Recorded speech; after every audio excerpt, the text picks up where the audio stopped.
Muchas gracias, Juan Manuel. En hacer público, imagino que sí son los toques de tu banda, una gran concurrencia. Bueno, súper interesante todo esto, muy lindo, la integración de la ciencia y el arte, y pues realmente admirable todo el conocimiento que tienes al respecto y la claridad con la cual has hecho la exposición. Surgen muchas cosas, ¿no? Desde, digamos, lo más natural y coloquial, y surgen en muchas personas desde el conocimiento propio y en otras desde el sentir propio. Entonces, en ese orden de ideas, yo quería como hacer dos preguntas. Una, digamos, muy básica, es por qué uno se organiza mejor para cantar cuando se tapa un oído. Y la otra que quería hacer es, me llama mucho la atención, digamos, y me gustaría saber cómo es que te inclinas por el tema de percusión, haciendo referencia también a algo propio, y es que el tema percusional para mí es algo que es muy activante y motivante, y a mí sistemáticamente me hace pensar en el latido seguramente inútil, que por mí está allí creado. Gracias. Gracias, doctora, muy amable. Bueno, sí, efectivamente cuando las personas se tapan un oído, lo que tienen es un aumento en el feedback interno. Les contaba cuando mostraba al músico cómo es muy importante con cualquier instrumento tener un feedback, y los que son músicos y han estado en tarima, lo peor que nos puede pasar es que el retorno se caiga, porque uno no se escucha nada y en ese momento empiezan las fallas. Entonces, una manera de aumentar el feedback propio, en el caso de la vibración de las cuerdas vocales, es tapándose el oído. Eso lo hacen, por supuesto, la mayoría de cantantes. Por otro lado, ¿por qué me incliné a la percusión y la relación con el corazón humano? Eso es muy interesante. Esta charla realmente la tuve que editar bastante, porque es una charla que puede durar hasta 2 horas, pero en algún punto exploraba justamente eso, y es que yo también pensaba, como tú, que cuando estamos in útero, el oído se empieza a desarrollar la cóclea alrededor de las 8 o 9 semanas. Y es decir, desde ese momento empezamos a escuchar la música in útero. Pero la música in útero, ¿cuál es? Es el sonido del corazón, son los intestinos, son las vibraciones de las cuerdas vocales de la madre. Probablemente yo me imagino que eso es como meterse debajo de una piscina o sumergirse en el agua, y así se escucha como ese ambiente, como un sonido realmente como mezclado con agua. Y yo sí creo que el beat, que es más o menos entre 60 y 90 latidos por minuto de un corazón de una mamá tranquila, influye en la tranquilidad que tiene el bebé. Curiosamente hice el estudio de cuál es el beat de las canciones de cuna, y las canciones de cuna tienen un tempo que es muy similar al de la frecuencia cardíaca de una persona tranquila. Son 60, 70 latidos por minuto. O sea, la ritmicidad sí tiene que ver con aspectos de relajación, tiene que ver con aspectos que nos remiten al corazón materno in útero, que está haciendo dobles, es como un bombo que hace dobles todo el tiempo, y que eso a lo largo de la vida puede quedar un vestigio de eso a lo largo de la vida. Qué lindo, qué interesante otra vez. Bueno, apreciados presentes, auditorio querido y muy bienvenido. ¿Quién quiere hablar? Sigue, por favor. Una pregunta es...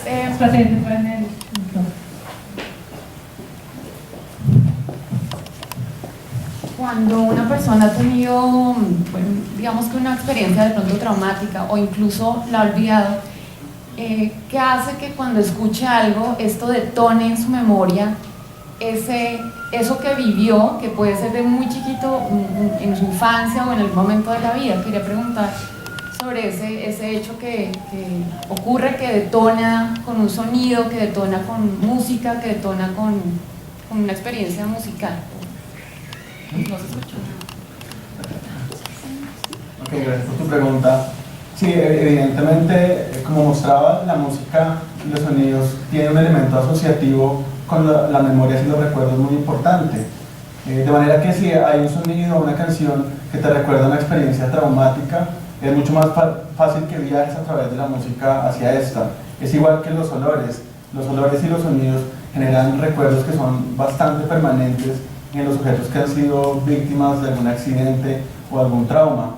Por ejemplo, los que han tenido pacientes con trastornos de estrés postraumático, a veces quedan con el sonido. Me acuerdo de una Inmaculada que hospitalizaba militares, pasaba un helicóptero y solamente con el sonido del helicóptero inmediatamente activaba el flashback, se botaba al piso, mi comandante, empezaba a hacer todo el flashback solamente con el estímulo auditivo que genera una puerta hacia una memoria evocativa. Igualmente el sonido de un carro, el chillido de un carro cuando frena antes de un accidente. Entonces los sonidos son una muy buena puerta de entrada para los recuerdos y también para los recuerdos traumáticos. Doctor, muchas gracias. Soy la doctora Amparo Méndez, trabajo en la Fiscalía, soy psicóloga, neuropsicóloga. Estoy muy interesada en saber los estudios que se han realizado en la música y la lateralidad, la interpretación de la música, particularmente con los zurdos. Gracias. Bueno, si los zurdos son zurdos a nivel motor, pero tienen una representación cortical más bien en la hemisférica derecha. Y como vimos, el hemisferio derecho sí tiene un procesamiento que es distinto al izquierdo. El hemisferio derecho es mucho más holístico. Holístico me refiero, por ejemplo, cuando tú ves una obra de arte. Tú la puedes ver en un conjunto, diferente a un libro. Tú no puedes ver el libro en un conjunto, te toca leértelo. Entonces, el hemisferio derecho tiene que ver con aspectos holísticos, con aspectos integrativos, creativos, y en este caso la música mucho más tonales y armónicos. Entonces, sí se supone que los que tienen lateralidad izquierda o son zurdos tienen mayor predominancia hemisférica derecha, y esto podría potenciar en algunas personas las habilidades musicales. Algo muy interesante desde la neuropsiquiatría, que es mi terreno cotidiano, son las lesiones neurológicas por pacientes con demencia frontotemporal, una variante que se llama afasia primaria progresiva. En estos pacientes se les empieza a atrofiar el hemisferio izquierdo, por eso se quedan afásicos, pero algunos de ellos tienen emergencias artísticas, y hay sujetos que pueden tener de repente volverse pintores o artistas, o inclusive desarrollar habilidades musicales en un proceso neurodegenerativo, pero por liberación del hemisferio derecho por un daño del hemisferio izquierdo. Por favor, ya se el orden de las... Proveedor fuera, tengo un paciente de 83 años bipolar con una migraña crónica, y ha notado, digamos, que el tipo de música le alivia su dolor. ¿Qué se le puede recomendar en su patología con problemas multisistémicos? Ok, gracias. Sí, evidentemente la música tiene un efecto terapéutico, aliviador. Hay algunos estudios en pacientes que están en las unidades de cuidados intensivos, conectados, con sondas, y cómo la musicoterapia en ese contexto hace que la persona se tranquilice mucho más. Esto lo miden con niveles de cortisol en sangre, porque evidentemente el paciente está intubado, no puede hablar, y lo que ven es que los pacientes en unidades de cuidados intensivos con música empiezan a bajar los niveles de cortisol, y por lo tanto hay una relajación fisiológica. De manera que, en ese caso, a su paciente hay que recomendarle que escuche la música que más le guste, que la disfrute y que se deje llevar por el efecto terapéutico. ¿Es alguna más adecuada para él? Bueno, buena pregunta. Mira, ante eso, la gente dice, no, entonces póngale canciones con música de delfines, o que caiga agua. Yo personalmente, después de esto, he concluido que la percepción musical es idiosincrática, y cada persona le suena diferente la misma canción. Yo me puedo fijar en la percusión, usted de pronto se puede fijar en la voz, otra persona en el ritmo, y la percepción es tan idiosincrática que lo que yo recomiendo es haga una playlist, una lista de canciones con canciones que a usted lo relajen, que a usted le generen placer, y utilícelas cuando se sienta nervioso, cuando se sienta ansioso o cuando tenga algún dolor. Entonces, a él le recomendaría eso, que hiciera una lista de canciones. Si te gusta la música clásica, sí, si no, no tiene efecto terapéutico. Hay una cantidad de gente hoy en día que no le gusta la música clásica, ¿te parece neutra? Perdón. Creería que eso va muy ligado también a algunas tendencias terapéuticas a todo nivel, incluso digamos en el hecho de hacer ejercicio. El ejercicio le sirve realmente a quien le gusta, a quien le toca, pues tiene que ver cuál es la mejor manera de conducirlo, pero le sirve a quien le gusta, y ahí uno entendería lo que ha enfatizado el doctor sobre la estimulación del núcleo accumbens, ¿no? Así que es muy importante lo que a uno le gusta. Uno le pueden traer, que sea una langosta espectacular, pues si no le gusta la langosta puede ser la más espectacular y no le llega. Bueno, ¿dónde íbamos, por favor?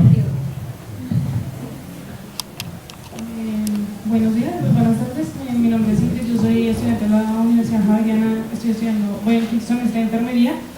Quisiera saber qué nos aconseja a nosotros a nivel de enfermería, que hagamos pues con la parte de la música con nuestros pacientes. He intentado hacerlo, pero me queda como muy difícil con algunos pacientes, pero lo he hecho con el celular, se apunta de música y me ha funcionado.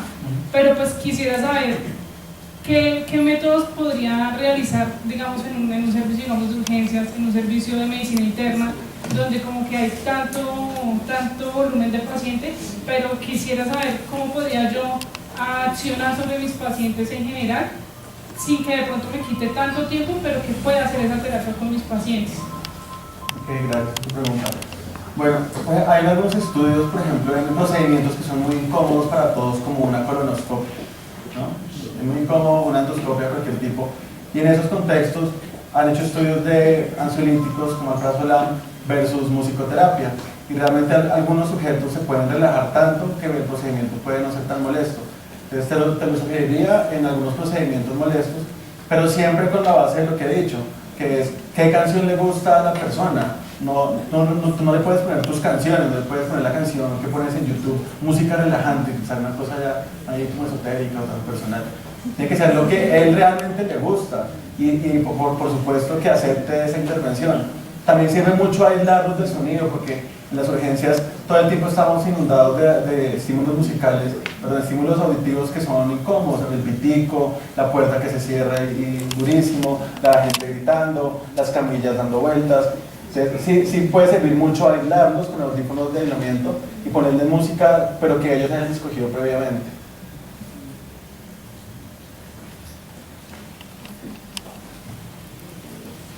Buenos días. Mi nombre es Diana Extrate, yo soy psicóloga, trabajo en Medellín en un grupo de investigación que se llama Neurociencias y actualmente estoy haciendo la maestría en musicoterapia en la Nacional. Mira, mi pregunta, bueno, realmente son dos, aprovechando. Una es que me llama la atención en la experiencia de nosotros en Neurociencias, tenemos pacientes con Alzheimer y pues una de las aspectos que uno más le llama la atención es cómo ellos se conectan a través de la música que precisamente les gusta. Pero cuando uno se va a mirar las revisiones y mira lo último que ha dicho, pues como artículos actualizados sobre metaanálisis sobre relacionados pues, como con demencia y música o musicoterapia, se encuentra que los estudios todavía no son contundentes con respecto a la respuesta, pero lo que uno ve en la cotidianidad es que sí hay algo pues ahí que está generando pues aspectos positivos en estos pacientes, entonces se pone uno a pensar si realmente son los procedimientos como se están utilizando.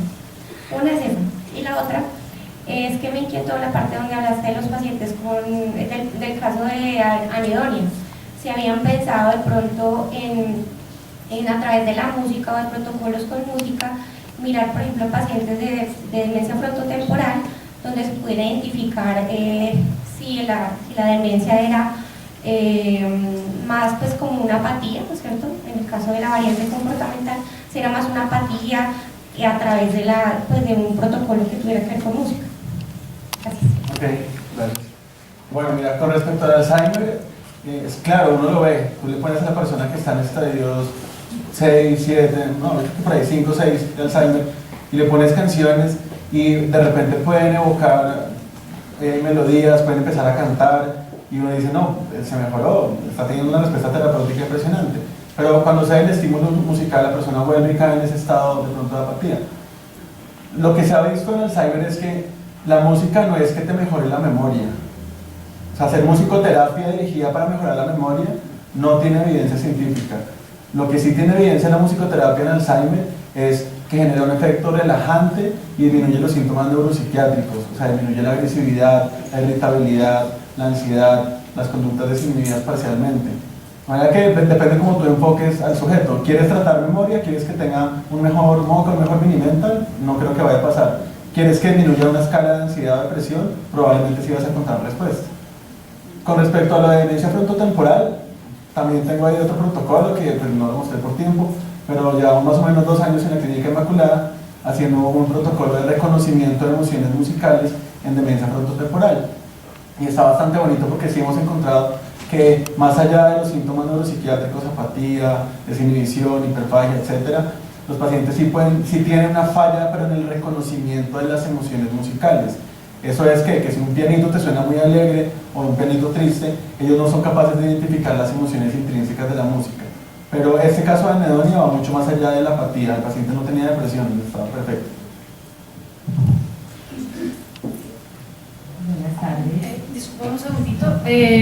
Yo te quería contar brevemente, digamos, en experiencias, meramente experiencial, del programa de psicogeriatría de acá, que digamos en la unidad de mayor estabilización hospitalaria, junto con los pacientes que vienen al hospital día, hay actividades mediadas tanto por terapia ocupacional como por la artista que los acompaña cada 8 días, en la cual, digamos, realmente hacen una propuesta de qué música, y la mayoría ni se acuerdan. Algunos comienzan a tararear y finalmente ponen pues música, digamos, a la época de ellos, por decirlo de alguna manera, en general, ¿no? Ese tipo de cosas.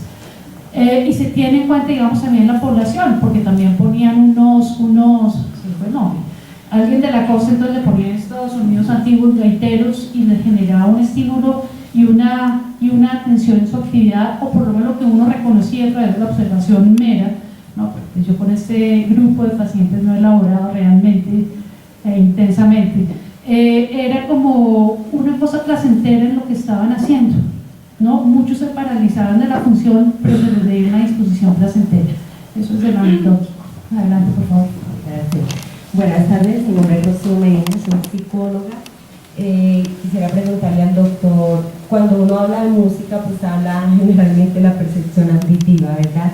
Pero hay estudios, digamos, referentes a la percepción intermodal, donde incluso algunos músicos han dicho que huelen la música, que la música se huele. Entonces, referente a esa percepción intermodal y conociendo pues que la música es otro tipo de lenguaje, ¿qué estudios o qué avances hay referente a ese aspecto? Ok, muy interesante. Claro, los fenómenos sinestésicos son una de mis pasiones también.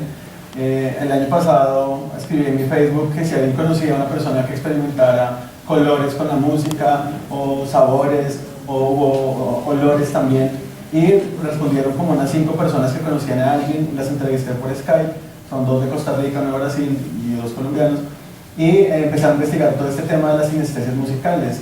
Es muy interesante porque son personas que desde pequeñas, habitualmente de manera congénita, tienen vínculos entre diferentes áreas cerebrales, por ejemplo auditivas y visuales. En ese caso, el sinestésico percibe como verde un fa o como azul un re, pero esto se mantiene a lo largo de toda la vida. Algunas personas que consumen sustancias psicoactivas, sobre todo hongos y LSD, también pueden experimentar fenómenos sinestésicos, pero es una sinestesia adquirida, entonces tenemos congénita y adquirida. En Colombia no conozco estudios de sinestesia, esto es lento porque los sinestésicos no consultan al médico porque pues, a veces ni saben que tienen sinestesia, tampoco es un fenómeno patológico, hay que reclutarlos así como, hey, ¿alguien conoce algún sinestésico? Y si conocen me los mandan también, por favor. Y yo tengo un protocolo de investigación de sinestesia, entonces si hay mucha investigación, no en Colombia. Muy bien. Omaira, tenemos una pregunta ahí atrás y enseguida aquí adelante. Doctor, buenas tardes, muchas gracias. En su conocimiento, ¿es bueno ponerle la música o que las mamás cuando están en gestación se pongan música en la barriga para que el niño se estimule? Es lo que yo he escuchado, entonces me gustaría saber su concepto. Gracias, buena pregunta. Claro, está todo el efecto Mozart que hizo un boom hace unos años, entonces la gente decía sí, ponle Mozart para que el niño sea más inteligente y tenga habilidades visoespaciales. Realmente eso fue un estudio que mostró. El resto de estudios han mostrado que el niño no va a ser más inteligente, no va a ser más perceptivo. Lo que sí te digo es que la música puede relajar mucho más a la mamá. Y una mamá relajada tiene un embarazo exitoso o probablemente exitoso. Actualmente también yo lanzo ideas, entonces voy a hacer investigación. Un protocolo, pero de memoria musical in útero. Entonces hasta ahora, este fin de semana va a hablar a la primera paciente el domingo. Durante el último trimestre, ella le puso a su bebé in útero 2 canciones, una melódica y otra vocal. Y hay estudios, lo que quiero es replicar esos estudios, que muestran que cuando el bebé nace, tú le pones estas canciones y tiene una disminución de la frecuencia cardíaca, como si se acordara de esa música que escuchó y la estuviera relajando. Y estudios a largo plazo en estos niños, más o menos a los 9 o 10 meses, les pones 2 baffles. Entonces les pones una canción a un lado y otra canción a otro lado. Cuando tú le pones la canción que el bebé escuchó en útero, la respuesta es inmediatamente mirar el baffle como si reconociera la canción. Entonces yo te diría, sí se puede poner, no se realmente sea un efecto terapéutico, pero por lo menos sea una memoria musical en útero.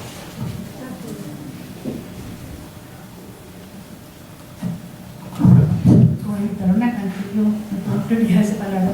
Me hice acordar en la espera de mi primer hijo, de mi primera hija, digamos, con todas estas emociones y romanticismo por las que uno transita, yo le inventé una cancioncita, ¿no? Toda linda, muy sencilla, digamos, en sus cambios más bien un poquito repetitiva en los 3 momentos de la canción, y evidentemente se experimentaba lo que tú decías, y progresivamente en otras etapas ya más grandes, yo la tarareaba o la silbaba, a ver si había algo. Y como a los 12 años me dijo, oye, ¿qué es lo que estás silbando que yo no conozco? Y dije, pero pues bueno, son cosas que en ese momento de relación se pueden conectar, pero yo también a lo mismo, Mozart, esta prueba que se hizo con esta modalidad. Pensaba yo, ¿qué pasa cuando, por ejemplo, la gente dice que la canción de Scott como Almedal en mi época es muy buena, porque me pareció siempre espantosa? Entonces yo se la doy a mi niño, como que toma. Si a la mamá no le gusta Mozart, por más de que estuviera ese objetivo, no se va a dar. Porque, digamos, también pensaba que definitivamente tengo que poner la música en la barriga, no, yo pienso que todo entra por el ambiente, y que además hay una investidura del bienestar o malestar que tenga a través de la mamá. Eso quería comentar. Sí, por favor. Bueno, primero quiero agradecerles por este espacio, que ha sido muy educativo. La pregunta que tengo es, para el doctor, para el profesor que le escuchó mucho, que digamos que estos procedimientos de musicoterapia son como muy personalizados. Entonces, no sé, dentro de tu experiencia, si algún día se pueda llegar a crear como una producción musical que tenga en cuenta, pues como si bien sabemos, hay ciertos tonos, ciertos timbres que activan zonas específicas en el cerebro que pueden resultar benéficas para ciertas terapias. Entonces, ¿cómo realizar, si hay posibilidad de realizar como una producción musical que sea como genérica para tratar algunas patologías? Okay. Bueno, aunque no soy musicoterapeuta, pero sí he estado en contacto incluso con los de la Nacional, la musicoterapia la entiendo yo como algo mucho más allá de ponerle música al paciente. De hecho, es una maestría. Y lo que yo he visto es que incluye una dinámica con el sujeto. Yo lo he visto en pacientes con autismo, en quienes tú generas un código de comunicación musical. El autista no habla o habla muy poco, pero a través de la música tú te puedes comunicar con ellos. Entonces va a requerir una interrelación y una dinámica mutua. De manera que no creo que en este caso, si tú pones una canción, unos estímulos genéricos, les vayan a ayudar a las personas si no hay quien interactúe con ellos. Pienso que la musicoterapia es útil en la medida que fortalece un vínculo o una interacción. Absolutamente seductor el tema de la musicoterapia, y uno piensa, qué bueno que usted trabajara con nosotros, ¿no? Pero bueno, en una moción de encuadre quisiera pedirles el favor, y por tiempo vamos a dar las 3 últimas palabras que están acá y en la doctora Ángela María. Gracias. Buenas tardes, mi nombre es Sara, yo soy psicóloga, yo trabajo con madres gestantes y lactantes sin uso. Pues aquí hablan como de la musicoterapia, entonces digamos, a mí pues, me hizo muy interesante, no lo sabía, que de las 8 a las 9 semanas ya el niño empieza a escuchar los latidos del corazón y ella empieza como la música, ¿sí? Pero digamos, a mí me gustaría trabajar con la mamá, que ella sepa que su corazón se conecta, digamos, con el bebé, y cómo se conecta, digamos, la parte del intestino, del agua, y que esto también es musicoterapia, me imagino, tanto para la mamá como para ella. Entonces, cómo generar, mecanismos mediante la musicoterapia en no solo del sonido que se hace, sino del sonido del cuerpo y de la conexión con el bebé. Y otra es de la que hablan que depende de la música que le ponen al niño, pues suceden cosas después. Yo donde trabajo son zonas de invasión, con madres gestantes y lactantes, donde la mayoría pues son, donde viven, ponen música muy fuerte, con contenidos bastante fuertes, groseros, y me ha pasado. O sea, en un momento fui de una mamá a hacerle pues un taller y ella me decía, no, es que yo estoy llena de papas, estoy desesperada, se me mueve mucho. Y atrás colocaron una música muy fuerte y se le movía mucho a la mamá. Entonces uno le puede decir, o sea, son gente que no tiene las posibilidades económicas para irse a otro lugar y aguantarse toda esta música. ¿Qué hacer, digamos, para estas mamás por estos contextos como sociales? Okay. Pues mira, con respecto a los intestinos, que te dan sonido inútero, pues evidentemente hay cosas que no se pueden controlar, como los movimientos intestinales. Pero sí lo que se ha documentado es que la voz materna, que tiene un timbre específico, cada uno de nosotros tiene un timbre de voz específico, va a ser muy importante para el momento en el que el bebé nace, porque evidentemente los bebés son musicales. En esos estudios de los Savants habla que la mayoría de nosotros somos muy musicales cuando nacemos, y hay estudios en bebés de cómo son capaces de detectar contornos melódicos, que es básicamente lo que hace una mamá con un bebé. Le habla de cierta manera, se comunica de cierta manera. Entonces lo que yo te diría es pues, que hablen mucho con su bebé, aunque no soy psiquiatra infantil, pero pues, que hablen con él, porque ese timbre posteriormente sí va a tener un efecto terapéutico relajante. Y el otro pues habría que mirar el contexto psicosocial, realmente qué tanto se pueden controlar los estímulos externos, no sé si eso es un salón, entonces habrá que controlar en temas auditivos el ambiente. Pero evidentemente lo que tú muestras es que la música de estas mamás le genera displacer, y ya vimos que el displacer genera un estado de aversión o de ansiedad, y va a generar, por lo tanto, fisiológicamente aumento de la frecuencia cardíaca, probablemente un poquito de temblor, ganas de salir corriendo, y eso el bebé lo percibe de alguna manera. No sé si en la captura de algunas mamás, digamos que con concurrencia les pasa algo similar, o critiquen aunque sea por la música y de las invasiones, que critiquen mucho por todo este tema pesado, los jóvenes, pandillas y todo eso. Se les puede hacer una convocatoria periódica semanal al salón comunitario, en donde se hace una dinámica de ese orden, ¿no? Bueno, nos vamos con las dos intervenciones acá. Muchas gracias. Bueno, yo recibí esta invitación por una amiga psicóloga y otra psiquiatra. Yo soy cantante. Mi trabajo es especialmente con los adultos mayores. Estoy trabajando para cajas de compensación y efectivamente he notado como cantante que las personas con Alzheimer y con procesos de envejecimiento y con procesos difíciles en su lenguaje se adaptan muy fáciles cantando. Yo invitaría a todas las personas, incluso a los que no cantan, a que lo hagan, a que practiquen. Yo sé que esto les produce, bueno, así no sean profesionales, cualquier canción puede hacer que ustedes se sientan mejor cada día, y el que canta sus penas espanta. Solamente una vez amé en la vida, solamente una vez y nada más. Una vez nada más en mi huerto brilló la esperanza que alumbra el camino de mi soledad.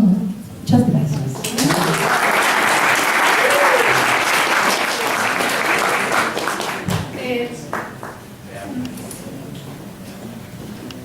Bien breve, doctora Ana María, ¿terminamos? Sí.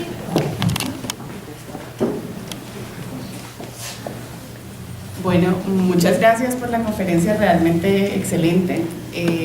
Mi pregunta yo creo que podría extenderse a una respuesta muy muy larga, pero si quieres muy brevemente, ¿qué tanto es real una práctica que he escuchado que existe de como una forma de drogarse con unos videos de YouTube que son como una música que produce como, o sea, como un estado de drogado, de estar drogado. Música electrónica. Buena pregunta. También la edité de la charla original.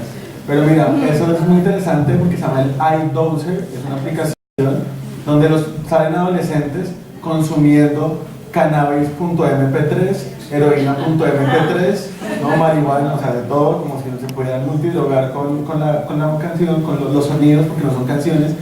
Y cuando hice la investigación, realmente son sonidos binaurales. Sonidos binaurales son que por un oído escuchas una frecuencia y por otro otra frecuencia, y supuestamente los inducen a estados orgásmicos o extáticos, pero cuando busqué la evidencia científica lo que encontré fue puros estudios de otorrinos diciendo, mire, si hace eso se va a quedar sordo. O sea que realmente, y de hecho descargué y probé la cosa a ver si se sentía algo, pero son sonidos que no son más que, no sé, parte de la adolescencia, de la cultura, del estresismo, etc. Bueno, doctor Orjuela, mil gracias de nuevo, muy bienvenido.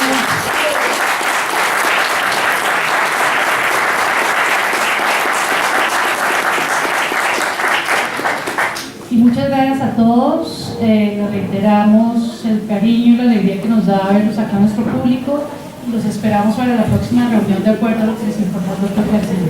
Gracias.